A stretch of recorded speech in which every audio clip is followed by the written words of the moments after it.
زندگی کیسے گزارنی ہے۔ میرے نبی کی زندگی کا دوسرا رخ کہ بطور انسان زندگی کیسے گزارنی ہے، مرد عورت ہے، زندگی کیسے گزارنی ہے۔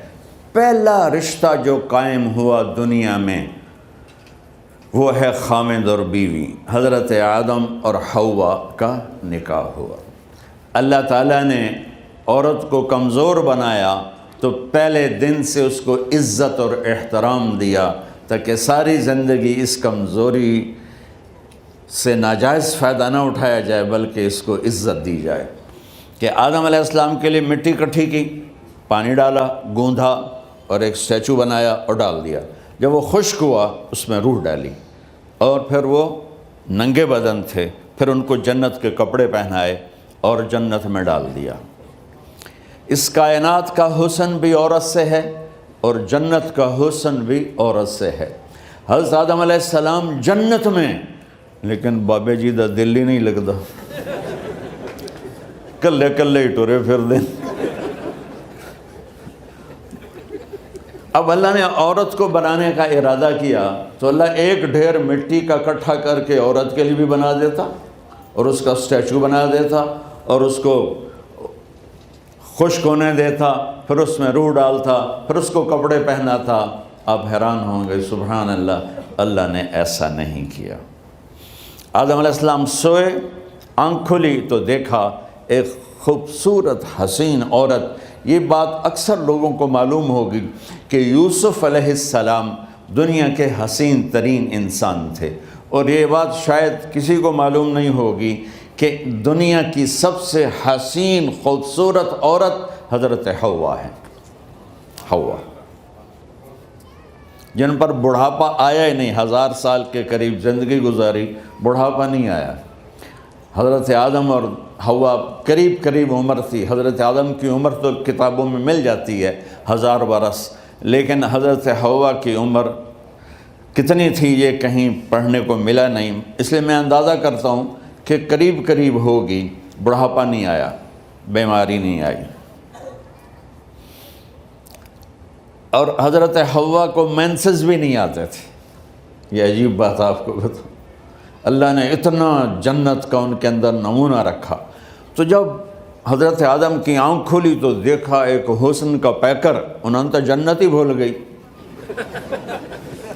کہنے لگے یا اللہ ہن دل ٹھریا جا کے، یا اللہ کون ہے؟ کہ تیری بیگم۔ کہ واہ جی واہ، موجاں ہی موجاں۔ تو اللہ تعالیٰ نے نکاح پڑھایا۔ سبحان اللہ، اپنے نبی کی شان دوبارہ سنو۔ تو اللہ نے کہا آدم اپنی بیگم کا مہر ادا کرو۔ تو وہ پوچھنے لگے کیا مہر ہے؟ دیکھو ایک بات سنو، مہر کسی کی بیٹی کی قیمت نہیں ہوتی۔ $1 ہو یا $1 ٹریلین ہو، بیٹی کی کوئی قیمت نہیں ہوتی۔ یہ ایک نشان ہے کہ اس بچی پر اب یہ جو خامند ہے وہ موت تک خرچہ اس کے ذمہ ہے، بیوی کے ذمہ خرچہ نہیں ہے۔ خامند کما کے لائے گا اور اپنی بیگم کو کھلائے گا، اور بیوی گھر کی ذمہ داری نبھائے گی۔ تو خیر وہ الگ بات چلی جائے گی۔ اللہ تعالیٰ نے کہا کہ مہر ادا کرو۔ کہا جی کیا مہر ہے؟ تو میرے اللہ نے کہا تیری نسل میں میرا آخری نبی آئے گا، اس پہ ایک دفعہ درود پڑھ دے، یہ مہر ہے۔ اچھا، شروع دن سے ہے کہ میں نے قبول کیا۔ قبول کیا کا مطلب ہے کہ میں اس لڑکی کو قبول کر رہا ہوں، اس کی کمیوں کے ساتھ بھی خوبیوں کے ساتھ بھی۔ اور جب لڑکی کہتی ہے سائن کرنا قبول کیا ہے، یا زبان سے کہے قبول کیا ہے، تو یہ اس بات کی گارنٹی ہے کہ میں نے اپنے اس لڑکے کو خامد ہونے کے طور پہ قبول کیا، اس کی کمیوں کے ساتھ بھی، اس کی خوبیوں کے ساتھ بھی۔ اور جو ہی شادی ہو کر ڈولی سسرال کے گھر جاتی ہے تو ٹیسٹ شروع ہو جاتا ہے، کی کر دیے، باندھی کے میں، اٹھیں دی کے میں، بول دی کے میں۔ اور اس میں بہت زیادہ نیگیٹو کردار ہے سسرال کا، کئی لڑکیوں کا، کیونکہ ہم نے اپنے نبی کی زندگی نہیں قبول کیا۔ یہ واجب ہے کہنا قبول کیا، کہ جس میں پیغام ہے کہ اب میں اس کی میں کوئی کمی ہے وہ بھی قبول کروں گی، کوئی خوبی ہے تو سر ماتھے پر، اور لڑکا کہتا ہے کہ میں اسے قبول کرتا ہوں، اس کی خوبیوں کے ساتھ بھی کمیوں کے ساتھ بھی۔ یہ بات یاد رکھنا، پرفیکشن کبھی تلاش نہ کرنا، پرفیکشن کبھی تلاش نہ کرنا۔ اللہ نے 100 نمبر نہیں مانگے، 51، ایک نمبر اوپر ہو گیا۔ گناہ تمہارے 50 ہیں اور نیکی تمہاری 51 ہے، تو اس ایک پر ہم تمہیں جنت میں ڈال دیں۔ اب کوئی خامند اپنی بیوی میں پرفیکشن دیکھنا چاہے، بیوی اپنے خامند میں پرفیکشن دیکھنا چاہے، ساس سسر اپنی بہو میں، ساس سسر اپنے داماد میں، بھائی اپنے بھائی میں، ماں باپ اپنی اولاد میں، اولاد اپنے ماں باپ میں، جہاں یہ نظر ہوگی تو وہاں لڑائی ہوگی۔ کمیوں کے ساتھ قبول کرو۔ قبول کا لفظ اتنا واجب ہے، تو ڈر تو پھر بہ گئی تھی نا۔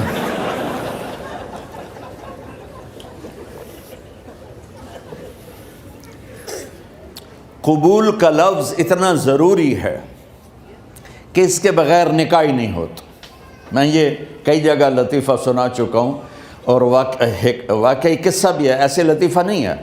میرے دوست ہیں، ذمہ دار ہیں اچھے، تو ان کے گاؤں کا ایک بچہ چھوٹی عمر میں بسوں پہ جا کے نا وہ جاب پہ لگ گیا، تو اس کا کام ہوتا ہے بس کو صاف کرنا، ڈرائیور کو چائے پلانا، اور جہاں کہیں رش ہو تو اس کو ڈائریکشن دینا، استاد جی کٹ لو، استاد جی آن دیو، استاد جی جان دیو، تو یہ اس کا محاورہ بن جاتا ہے۔ اب اس کا نکاح ہوا تو مولانا صاحب نے کہا بھائی عبد الرحمن، میں فرضی نام لے رہا ہوں، نام مجھے اس کا یاد نہیں، عبد الرحمن زینب بنت اسلم نو تیرے نکاح دیتا 500 مہر تو قبول کیتا؟ تھوڑی دیر سوچ کے کہندا جی آن دیو۔ اس نے ساری زندگی آن دیو ہی سیکھا تھا، تو اس کے بھائی نے اس کو کوئی نہیں ماری، تو کہنے لگا جی جان دیو۔ مولانا صاحب نے کہا آن دیو جان دیو نال کم نہیں بننا، تو آگا میں قبول کیتا۔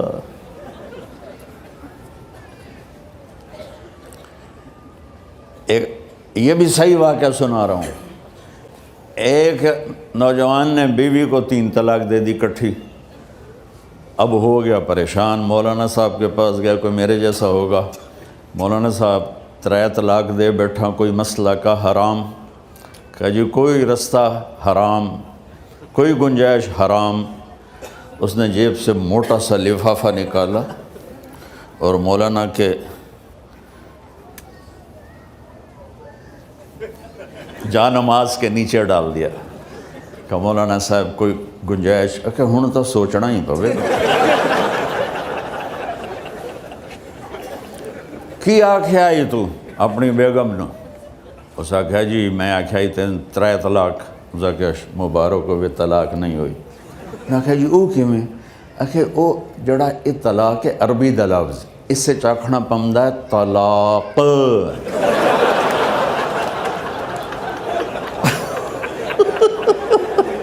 یہ آپ کو صحیح واقعہ سنا رہا ہوں۔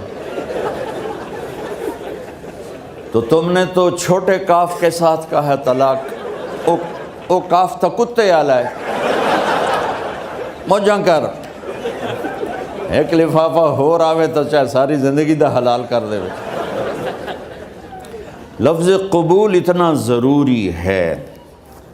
تو میرے نبی نے 11 شادیاں کی، اللہ کی قسم شوق کی نہیں تھی۔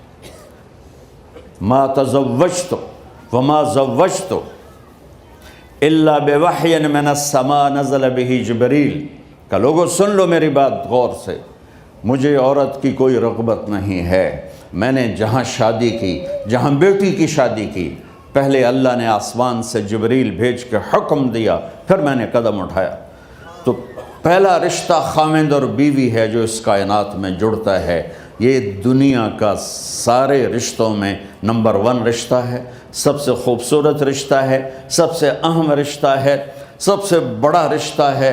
والدین کے لیے چند آیات ہیں، اولاد کے لیے چند آیات ہیں، بہن بھائیوں کے لیے چند آیات ہیں، خاوند اور بیوی کے لیے سینکڑوں آیات ہیں، سینکڑوں۔ تو اگر آپ اپنے گھروں میں کامیابی دیکھنا چاہتے ہو، اپنے گھر کو ہاؤس کی بجائے ہوم دیکھنا چاہتے ہو، خوشی کا اگر آپ اسے گہوارہ بنانا چاہتے ہو، اللہ کی قسم ڈگریوں سے نہیں ہوگا، محبت سے ہوگا۔ میرے نبی سے پوچھا گیا یا رسول اللہ اسلام کا سب سے مضبوط عمل، نہیں، میرے نبی نے سوال کیا، بولو بھائی اسلام کا سب سے مضبوط عمل کیا ہے؟ صحابہ نے کہا نماز۔ نہیں، سبحان اللہ، ابھی میں نماز کی کتنی اہمیت بتا چکا۔ انہوں نے عرض کیا جہاد، آپ نے فرمایا نہیں۔ تو صحابہ نے عرض کیا روزہ، آپ نے فرمایا نہیں۔ اللہ اکبر۔ کہ یا رسول اللہ حج، آپ نے فرمایا نہیں۔ تو سارے صحابہ حیران ہو گئے، یا رسول اللہ نماز، جہاد، روزہ، حج، تو پھر کیا ہے؟ اب سننا سارے بہن بھائی، مستورات، بچے بچیاں، آپ نے فرمایا اسلام کا سب سے مضبوط اور بڑا عمل ہے آپس میں اللہ کے لیے محبت کرنا۔ اگر آپ اپنے گھروں میں حسن دیکھنا چاہتے ہو تو ایک دوسرے سے محبت کرو، اظہار محبت کرو، اور محبت کے پیدا ہونے کے لیے بہت ساری چیزیں ہیں، لپیٹ کے 2 میں کر لیتا ہوں، 2 میں۔ بیوی کی خوبی دیکھو، کمی نہ دیکھو، خاوند کی خوبی دیکھو، کمی نہ دیکھو، پہلی بات۔ دوسری بات، اس زبان سے زہر نہ اگلو محبت کے پھول، اس زبان سے کڑوے جملے نہ ہوں، طنز نہ ہو، ٹانٹنگ نہ ہو، بےعزت نہ کرو، انسلٹ نہ کرو، تو آپ کے دل جڑ جائیں گے۔ یاد رکھو شکلوں سے زندگی آباد نہیں ہوتی، زندگی اخلاق سے آباد ہوتی۔ تو اپنے گھر سے ٹانٹنگ نکال دو۔ نہ کہا کا مطلب ہے بارش کا زمین میں جذب ہو کر یکجان ہو جانا، 2 زندگیوں کا محبت میں جذب ہو کر یکجان ہو جانے کو نکاح کہتے ہیں۔ نہ کہا آنکھوں میں نیند کا اتر کے سلا دینا، نہ کہا خاوند اور بیوی کا ایسی محبت دینا کہ چین کی نیند آ جائے، نہ کہا اعتماد کرنا، بھروسہ کرنا، خاوند بیوی پہ بھروسہ کرے، بیوی خاوند پہ بھروسہ کرے۔ اے نوے لوک کے فون چیک ہو رہے ہوئے، کال کتنے کی تھی، کال کتنے کی تھی۔ عزت دو، اعتماد کرو۔ چوتھا مطلب درخت کا چھاؤں بنا دینا، نہ کہا میاں اور بیوی، خاوند اور بیوی کا محبت کی ایسی چھاؤں بنانا کہ اس کے نیچے اولاد کا پودا خوبصورتی سے پیدا ہو سکے۔ نہ کہا، صرف لفظ نکاح کے مطلب بتا رہا ہوں، نہ کہا مریض کو، کدھر ڈاکٹر بیٹھے ہیں، میرے سامنے بیٹھے ہیں، مریض کو دوا ایسی دینا کہ وہ شفا یاب ہو جائے، آپس کے ایسے تعلق بنانا کہ زندگی کو شفا مل جائے۔ میرے بھائی بہنوں، میں آپ کو اپنے نبی کی زندگی بتا رہا ہوں۔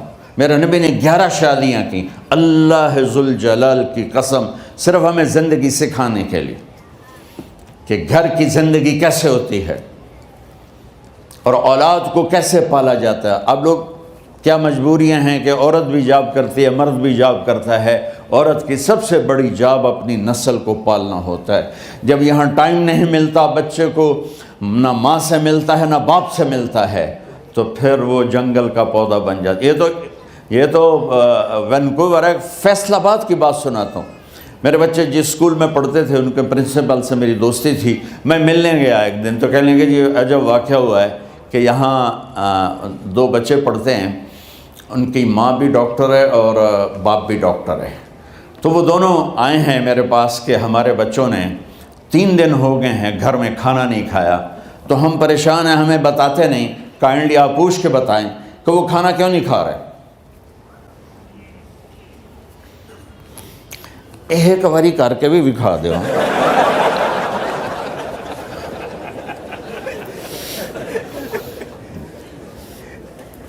ہمارا دین اتنا خشک نہیں، ہمارے مولوی صاحبان نے زیادہ خشک بنا دیا. تو انہوں نے دونوں بچوں کو بلایا. سننا، سارے فیملیز بیٹھے ہو جہاں میں فیملی کی زندگی کو فوکس کر کے نبی سے جوڑ کے بتا رہا ہوں، طارق جمیل کے تجربے نہیں بتا رہا. دونوں بچوں کو بلایا. بیٹا آپ کھانے کو نہیں کھا رہے؟ کہا جی ہم اپنے ممی اور بابا کے سامنے نہیں بتائیں گے. تو انہوں نے دونوں کو باہر بٹھا دیا. پھر پوچھا اب بتاؤ کیا مسئلہ ہے؟ ان کا سر ہم صبح جب ناشتہ کرتے ہیں تو ہمارے ممی ڈیڈی سو رہے ہوتے ہیں، ہماری ان سے ملاقات نہیں ہوتی. جب ہم اسکول سے واپس آتے ہیں تو ممی ڈیڈی اپنے میڈیکل کالج میں ہوتے ہیں، ہاسپٹل میں ہوتے ہیں، تو ہمیں ان کو دیکھنے کا موقع نہیں ملتا. شام کو جب ہم کھانا کھاتے ہیں تو یہ دونوں اپنے پرائیویٹ کلینک میں ہوتے ہیں، تو ہم ان کو دیکھ نہیں پاتے. پورا ہفتہ گزر جاتا ہے، ہمیں ماں باپ کی شکل نظر نہیں آتی.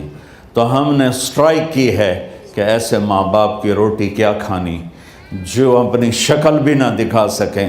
تو اس لیے ہم نے کہا ہم نے بائیکاٹ کیا ہے، گھر میں نہیں کھانا ہے. تو ایسی لائف مت بناؤ.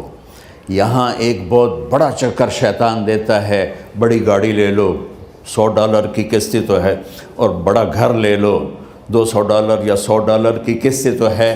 پھر میاں بھی کام کرے، بیوی بھی کام کرے، جو کہ بڑا گھر باقی رہے، تو خوشیاں تو مٹ گئیں. جو ڈبل جاب کرے گا، پھر ڈبل جاب کرتے ہیں.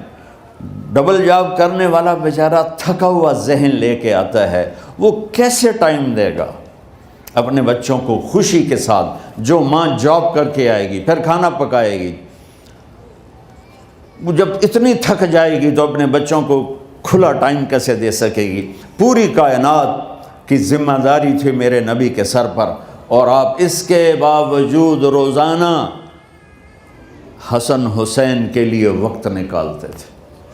اور انہوں کو آ کر کوئی لیکچر نہیں. دیکھو ماں باپ سے ایک بات کرتا ہوں، لیکچر تھوڑا دو، محبت زیادہ کرو.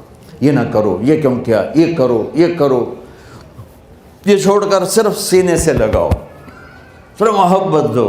کمیوں سمیت بچوں کو قبول کرو، ان کی زندگی تبدیل ہو جائے گی.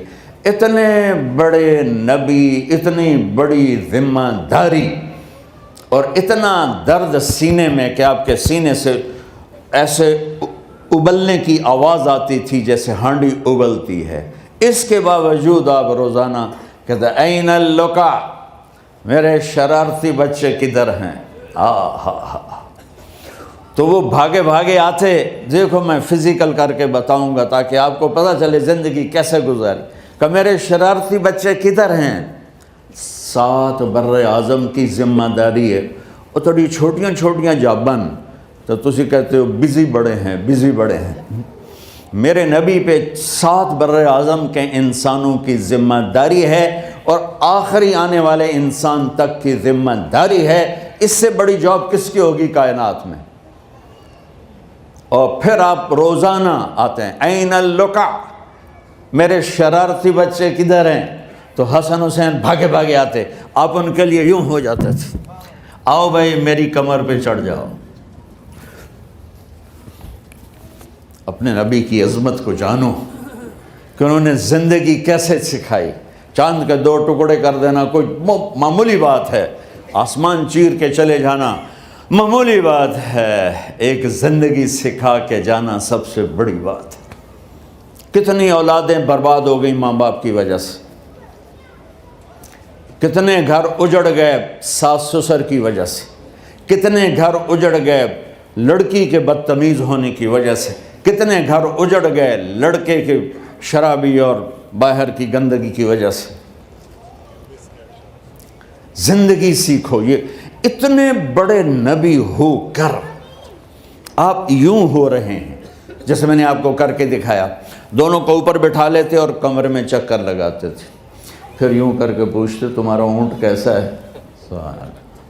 پھر دونوں کو اتار لیتے اور اپنی نواسی زینب، جن کو حضرت علی کی وراثت ملی کس کی؟ علم کی، فصاحت اور بلاغت کی، ان کو کمر پہ بٹھا لیتے اور اکیلی زینب کو پورے گھر میں چکر لگواتے تھے۔ اور بھی دکھ ہیں زمانے میں محبت کے سوا، راحتیں اور بھی ہیں وصل کی راحت کے سوا، کیا صرف کمانا ہی کام ہے؟ ادھار کی زندگی سے بچو، خوش و خرم رہو، اس کو قسط دینی ہے، یہ قسط دینی ہے، یہ قسط دینی ہے، یہ دینی ہے، سر میں درد نہیں ہوگا تو اور کیا ہوگا؟ تو آپ اتنے بڑے عظیم ہو کر وقت نکال رہے ہیں، اور حضرت ابو ہریرہ فرماتے ہیں میری آنکھوں نے دیکھنا سارے کہ آپ نے کبھی حسن کبھی حسین یہاں جیسے مائیں کرتی ہیں ادھر کھڑا کیا ہوا ہے اور جھولا جھلا رہے ہیں ایسے، اور ان کے دونوں ہاتھ پکڑ کر کہہ رہے ہیں آ جاؤ اوپر آ جاؤ، اوپر آ جاؤ، آگے پہاڑی ہے، اوپر آ جاؤ، آگے پہاڑی ہے، تو ایسے ایسے آتے، اور اوپر آؤ، وہ یہاں آ جاتے، آگے آؤ، وہ یہاں آ جاتے، آگے آؤ، وہ یہاں آ جاتے، تو پھر آپ یوں ہو جاتے، آگے آؤ، تو چڑھتے چڑھتے یہاں آ جاتے، جب وہ یہاں آ جاتے تو آپ ان کے ہاتھ فکس کر کے آگے بڑھ کر ان کے ہونٹوں کا بوسہ لیتے اور کہتے یا اللہ میں ان سے پیار کرتا ہوں، تو بھی ان سے پیار فرما۔ بھائیو اللہ کی قسم، پیسے سونے چاندی سے زندگی میں خوبصورتی نہیں آتی، نبی کی غلامی سے زندگی میں خوبصورتی آتی ہے۔ اتنے بڑے نبی ہیں اور حضرت عائشہ سے کہہ رہے ہیں دوڑ لگائیں۔